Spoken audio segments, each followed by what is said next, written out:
Maintaining client confidentiality is a continual process that an agency needs to constantly assess and reassess to ensure that all staff is adhering by the policies and procedures set in place.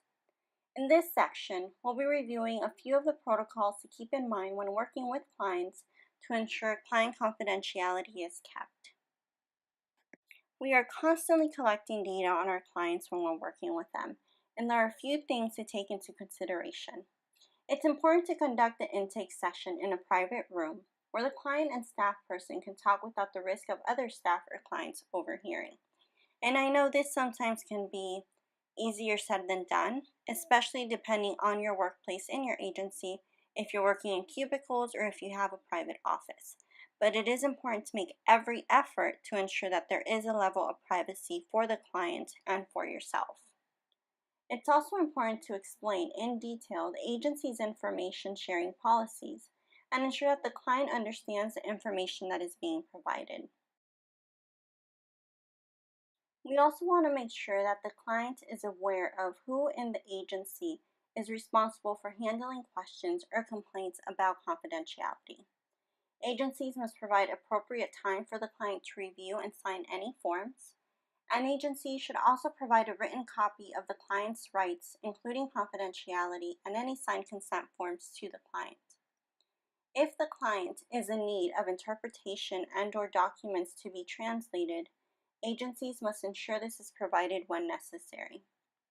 And lastly, agencies should also post confidentiality notices in areas visible to the client, including the intake room. Now let's look at data storage and some staff precautions that need to take place. Once client data gets collected, it must be safely stored and protected to minimize the risk of an information breach. There are several precautions involving staffing, physical space, and computer security that an agency should consider when storing client information. An agency should consider which staff positions have a relevant need to know protected client information, and only those staff should be granted access to such information. This consideration extends to staff members who perform record keeping, data collection, and/or data management tasks.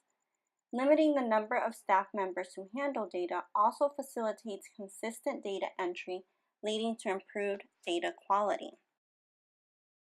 When storing hard copies of data or tangible client information, agencies should take certain precautions, which include using a unique client code rather than client names or personal identifiers to label files, labeling exterior of files as confidential in a clear and noticeable way, storing client files in a secure location and in a cabinet that remains locked.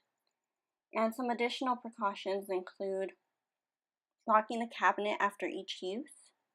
We want to make sure to limit access to client files by designating which staff members need the access. Some agencies use a tracking sheet with unique client codes to sign in and out files from a cabinet. We want to make sure we do not leave files unattended on a desktop, in an office, or anywhere accessible to other clients or staff members. We want to also make sure there are protocols in place for the transportation of confidential information to offsite locations. And agencies should also develop and have protocols in place for the disposal of confidential information and shred all confidential papers, documents prior to disposal.